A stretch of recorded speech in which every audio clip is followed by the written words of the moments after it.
Oh, hey, y'all. Hang on, this drives me crazy. Hey, y'all. I'm headed over to the mortgage company to pay the mortgage. I like having a personal relationship to the people who hold our mortgage. Because our mortgage company, our mortgage holder isn't some company that's in another state or heck in another country. It's people that I can go and actually talk to them. And I don't know, I'm old school. I guess I like that. That's not the subject of the video. The subject of the video is this. The subject of the video, I was having lunch with some dear friends, people dudes I've known for 30 plus years. And it's always having that, that Christmas break conversation, which is always good. And the subject of building and housing and insurance and some of the damage that some of our friends have had because of the hurricanes this season came up. And you know me.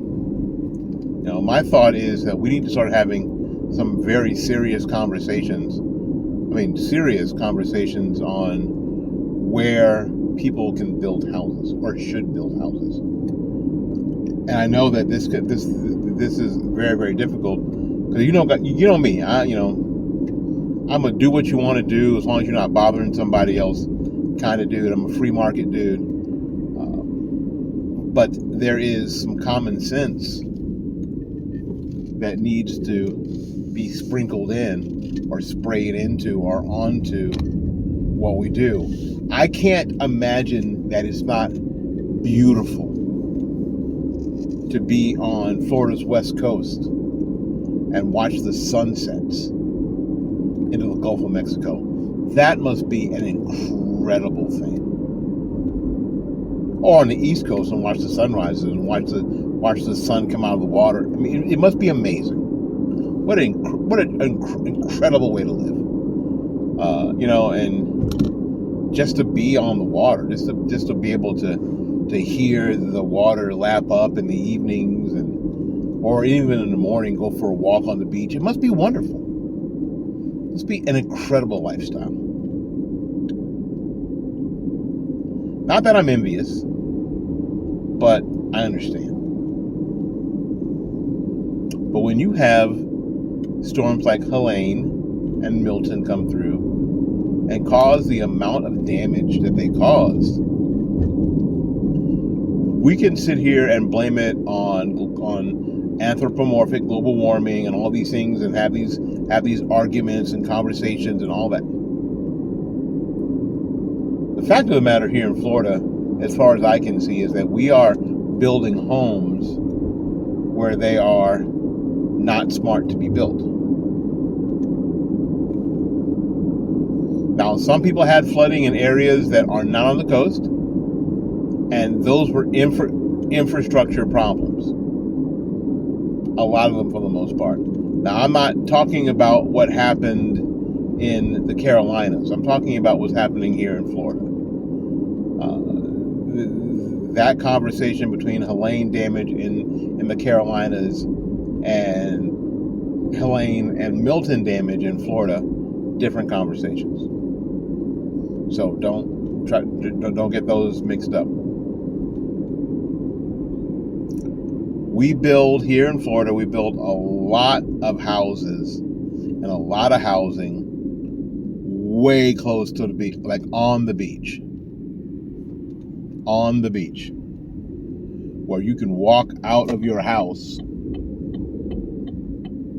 and in 2 minutes have your tootsies in the Gulf. And that might seem idyllic, but it's not necessarily the best thing. So we really need to rethink all of that. And for a couple of reasons. because of the amount of expense and pain and anguish that when we have storms that causes people are devastated. Everything that you worked for all these years, you saved and you scrimped for, and that in an afternoon it's just gone. It's gone.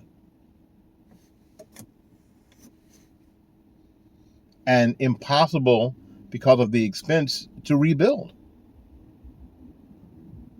And even if it was possible to rebuild, the pain and agony caused is kind of devastating, right? And I think the worst thing about it is that we know that if you get a Category 4 storm in the areas now where actually maybe 70 years ago there weren't any houses, there weren't any I can walk out of my backyard, into the Gulf houses. It was just empty beachfront. Maybe that was a better idea. Well, what am I proposing? This is something that I've not yet, obviously, and you'll be able to rip it apart because I've not yet come to full fruition. But maybe the state of Florida should look at especially beachfront property that has suffered the most damage and cost the most to rebuild in the past 40 years. This was 40 years. Maybe the state should buy that property. I'm not really excited about government-owned property. I'm not. Maybe you make provisions that all of this property, first of all, once bought from, and I'm getting to that, once bought from the property owners now, that it is 500 years before it can be sold or leased even. And the only development can be parking lots and beach restoration. That's it. You can build a parking lot, the city or the municipality or the county or the state even can build a parking lot and they can restore the beach. That's it. You can't build a pickleball court on it. Sorry. You can't sell it to somebody to build a hotel or a resort. Sorry. All it can be is beach access. Because if a Category 3 or 4 storm comes through and there aren't any buildings on it, the only thing that you'll have to replace is the sand. And you know where the sand went. What you won't have to do is replace a building. And what you won't have to worry about is that people who were in the building that got killed or drowned. You won't have to worry about that because there won't be a house there. There won't be a condo there. There won't be a resort there. There won't be. Because the state would have bought the property, and when I say buy the property and use eminent domain, I don't mean just take people's property. I do not mean that at all. I mean paying people the high fair market value for their property. Now, I know that houses for a lot of people are more sentimental than just money. Everybody thinks that their house is worth more than it is. And they think that because of the sentimental value it has. And that sentimental value for me is a real thing. You know, the house you grew up in, the house that your parents bought, your first house, your dream home, all that stuff matters. It matters. And should be, considered.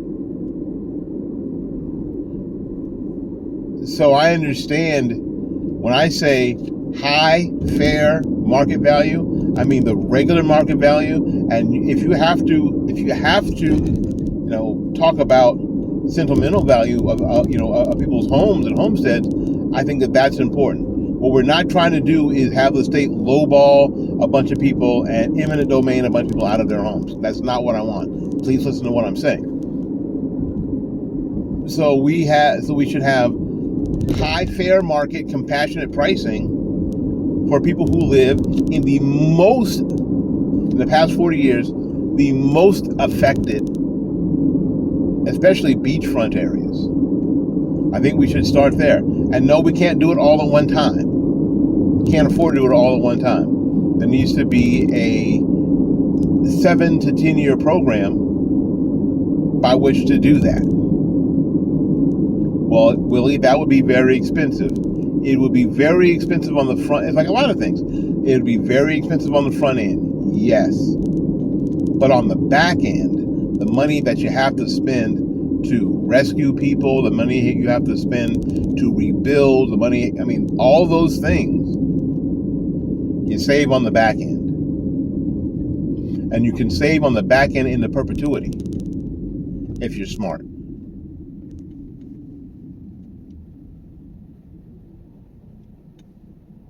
And you also have a situation where you take away all of the higher risk properties that the insurance companies use to raise everybody's rates, even if their property isn't anywhere near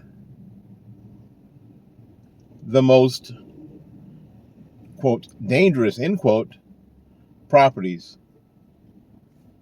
My insurance goes up because people in Indian Rocks have damage. Indian Rocks is 40 miles from where I live. Is there a way to stop that? Well, this goes a long way. You could even take the insurance maps that show where they spent the most money and look at those properties first. And say, you know what? If we can, let's remove these homes, let's remove these properties that are highest risk from that list. Paying high fair, compassionate market value for that property using eminent domain. We've used eminent domain on all sorts of nefarious programs in the past. Now we have something that, again, the difference now is that you use eminent domain on people or with people with means. Normally, eminent domain is used against people with no means. So you could lowball them. You could even just take it from them. Where now, when we're talking about waterfront property of the level that I'm talking about, you can't just lowball those folks. And these are all very difficult conversations that I'm sure almost nobody wants to have. But moving forward, I believe that you have to have those conversations. At least start having these conversations. Now, my solution or my partial solution may not be the one. And I understand that. But if we don't start having those conversations next year, the next year or the year after, we end up right back where we are now. And it's more expensive. It'll be more expensive in 2 years than it is now. And all it will cause is that everybody's insurance rates will go up.